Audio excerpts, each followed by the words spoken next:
Hello again, everyone.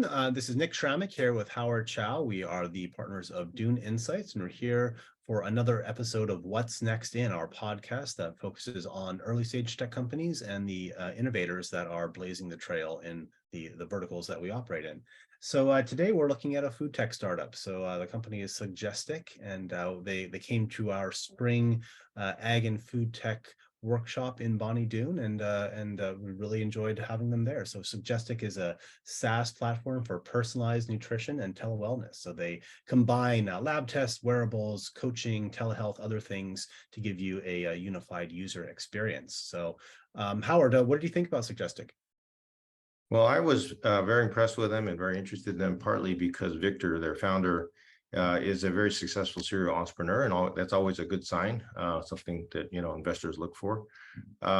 He has a vision, and the vision is also pretty compelling because I think he started out planning to do a diet app, for food as medicine, which he quickly realized is something that, first of all, there's literally thousands of diet apps out there, and they come in and they go, and fashions change in this area. But what he's done instead is he's pivoted to build a platform for the entire ecosystem for food as medicine. So it includes both helping people set up apps.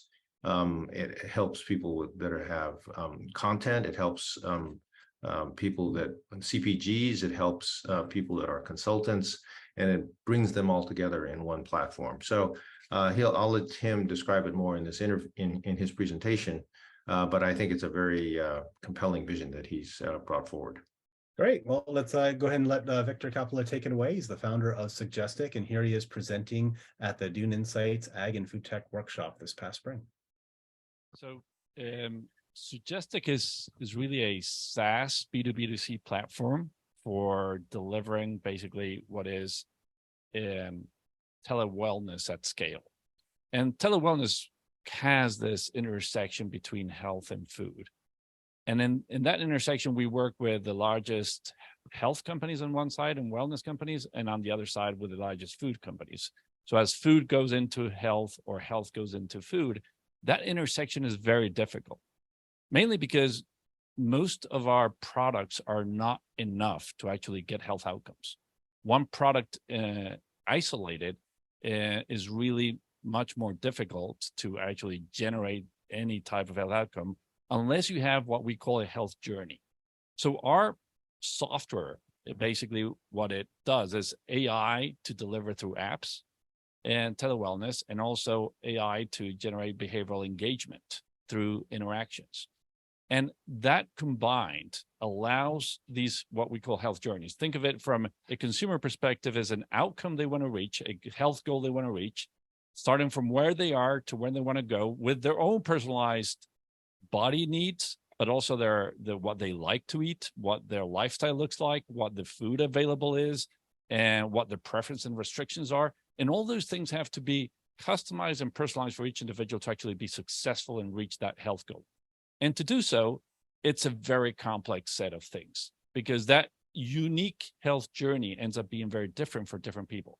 So one of us will want to do vegan while another one wants to do keto.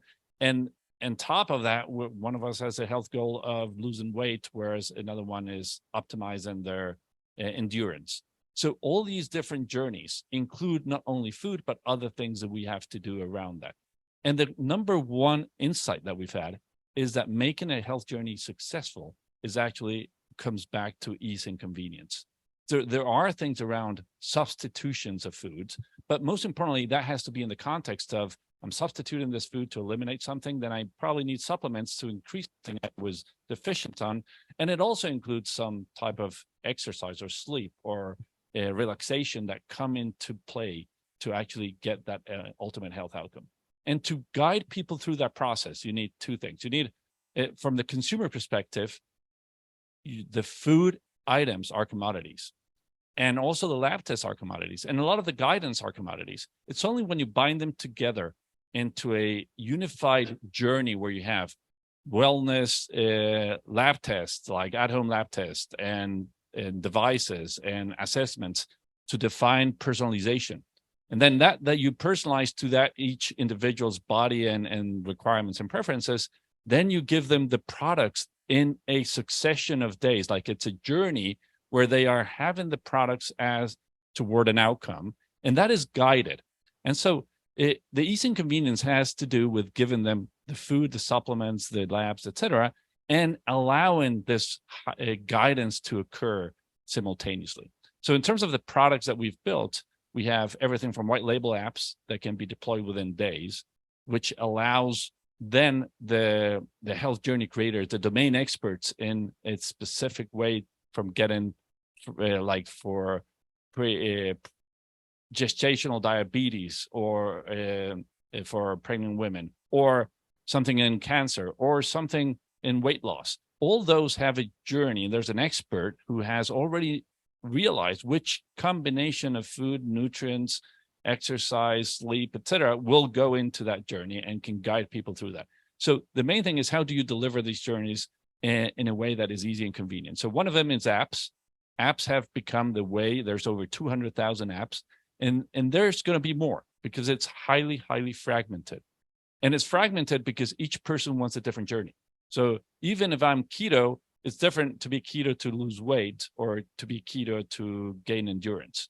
And the journey is different. The type of messaging is different. The type of end person is different who will be doing both. So in that regard, the app is a piece. And then the other one is actually, how do you help them change behavior in the easiest way? So basically what we've built is an AI behavioral engagement system that has this messaging, because you do have content, you have multimedia content. So you generate rule sets within the app, which creates dynamic meal planning. It can tell you exactly what you can eat at a restaurant, or generate a list of recipes, create grocery store list, and all that makes it easy and convenient from the food perspective. But then in terms of engaging with that, you need an interaction.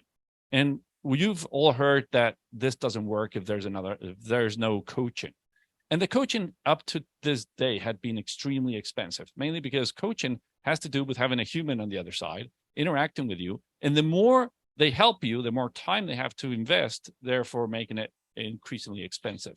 So some of the, let's say, concierge health today, like precision medicine, or things in where people are guided through longevity, can cost tens of thousands of dollars. And even there's someone who charges $250,000 a year for coaching people through precision medicine toward longevity. So that is something that people are paying for, but is not something that can be scaled. It's not something that everyone can use. So what we've done is created this interaction in a very piece by piece way, where individuals get messages 2 or 3 times a day from their health coach. These messages are created by GPT, basically, and where we have guardrails, we have personalization, we have the deep knowledge of the domain experts, and then we deliver that in piecemeal ways so they can tell you what to eat at breakfast, answer your question if the supplement can be eaten on an empty stomach, and get you through the process in a convenient way. So, Victor, the last time I spoke to you, I don't think you used the term GPT. So, like many other companies, it sounds like you've integrated with generative AI. Maybe you can explain more, because you only, you gave a very brief explanation. It may not have been clear to the audience that what do you do and what do third parties do on your platform? Because you really are a platform, right? And so I think it may be helpful to the audience to know how you interact with third parties, and who are the third parties in your ecosystem that you're building. So the third parties, like in the ecosystem, our main customers are those who already have domain expertise. So it's companies that know how to get to a specific place. They use our platform to create rule sets, to upload their multimedia content to guide people through the process, and connect labs, wearables, food, supplements into one single journey. So it's personalized, it's guided, and it's highly convenient for the end user. So from a perspective, they're bundling all of that together into what we call health journeys that have a specific outcome. So like how many health apps or diet apps are on your platform now? right now we must have like 30 main customers. Right. And like, again, from Nestle Health Sciences all the way to some of the. And then you also have consultants or coaches rather on your, No, you no, don't have those coaches anymore because the your co- GPT is doing that work now. So basically the coaches are part of our customers Right. ecosystem, because to deliver this, you need coaches. What Right. GPT is doing is it's like a personal assistant for those coaches. It's Right. telling them what to say and they can just forward. And instead of writing messages one by one, it's generating all those messages, their responses, and they can just check. And then there's guardrails for things that are HIPAA compliant or it cannot be said, and like liability checks. But so you have, I mean, just to fill out the picture of your ecosystem, you have dietary or other app providers that are plugged into your system. Do you have CPGs like Nestle and others that are plugged into your system? Yes, what are the various categories that are plugged so into? the different types, like in particular Nestle Health Sciences is more of their health and wellness area. Right. And we have three types of customers: those who go directly into healthcare, that basically are selling things from oncology to diabetes and using food as a way to improve on that. So there we have retail companies and food companies and healthcare companies, evidently. And then on the others, like Mayo Clinic or Phenomics. And then on the other side of the spectrum, we have direct-to-consumer apps that are mostly weight loss and variations of that. And then in the middle, there's a very interesting, it's also direct-to-consumer, but it's distributed through wellness professions. So basically, one of the main ways in which you scale direct-to-consumer when it's highly fragmented is you get personal trainers, nutritionists, dietitians, doctors of all sorts, chiropractors, integrative functional medicine doctors. And there's over 1 million of those professionals to distribute your health journeys in the form of food like Prolon, which is a fast mimicking diet.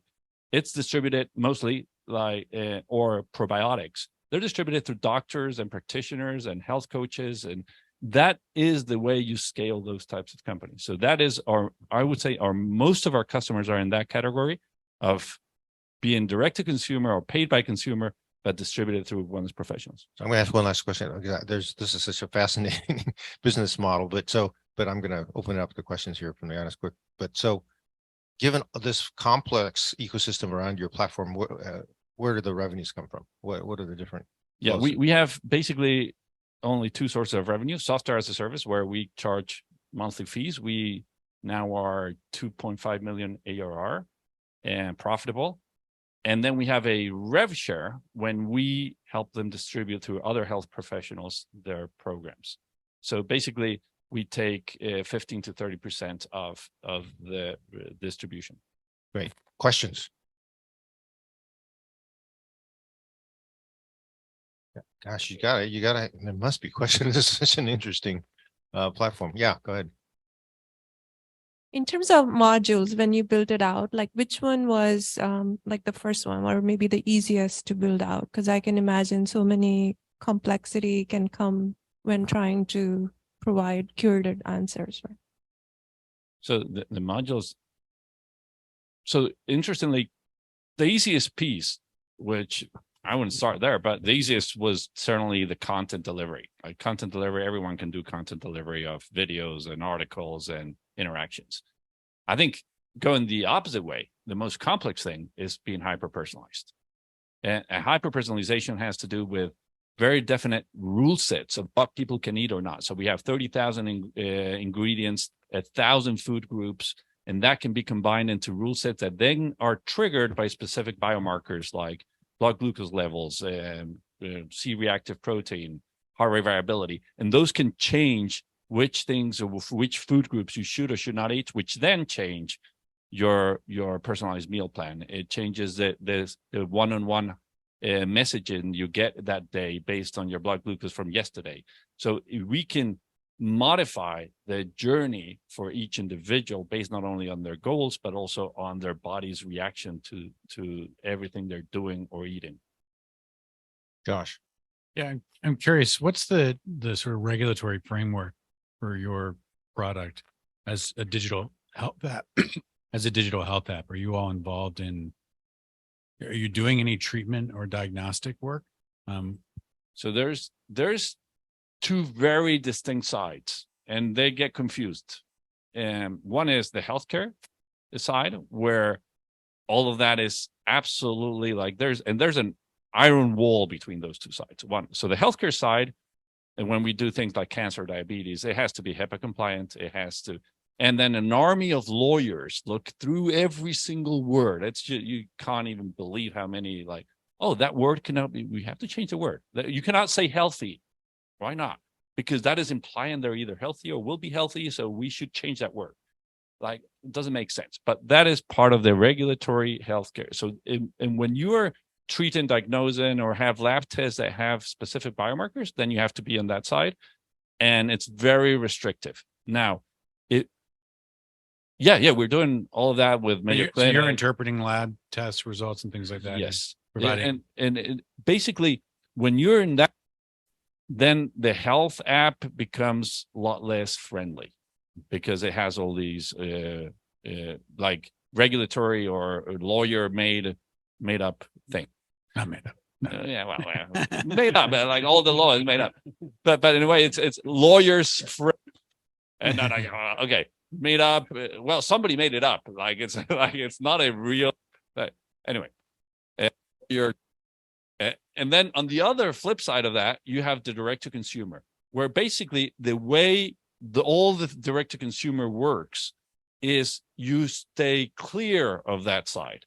So basically, instead of diagnostics, you are personalizing. Instead of treatment, you are guiding. Instead of prescribing, you're recommending. And although change the words and you change the way you deliver, and sometimes you have to take off any type of biomarker that has its direct relationship with, like even glucose, which makes no sense in the rest of the world. It's something you can know about yourself. Here in the US, you need to talk to a doctor if you want to know what your glucose is in real time. So basically, it is very well guarded. So there's things you can or cannot do. And part of what we help companies do is basically navigate that. And if you're in direct to consumer, you stay clear of that. You go into optimizing health, you go into longevity, you go into weight loss. There's a lot of ways that you get into all types of solutions, but not into diabetes. You don't talk about diabetes. You talk about lowering your blood glucose, which is a different story. Okay, we're about out of time, but if you have one quick question, Celine.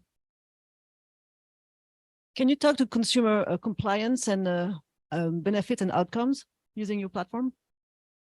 Yes, they're like basically. So a lot of what is new is basically the engagement side of our technology, and so to accelerate that, we've always been an AI company, but in the last 5 months we've gone fully into the behavioral change side. We acquired a company called WishRoute, which had been around for 5 years, which was doing basically that. It was doing micro messaging to help people engage better. The engagement levels, the success rate was 6.5 times higher than without it, like just get into the health outcomes, and 70% conversion rates into purchasing again, like products, 15% retention month one plus over, and like in every single metric from conversion, retention, engagement, and health outcomes themselves was improved significantly by having this layer of interaction. And so what we found is, now the problem is, was super expensive because there was humans in the middle, there was scripts, but there was still humans answering. So now we've added a layer of GPT, and we've moved that as a superpower for the wellness professionals that are interacting with people. Now they can do 10 to 100 people more because now the messages are pre-crafted for them. Great. Thank you so much, Victor. It's fascinating.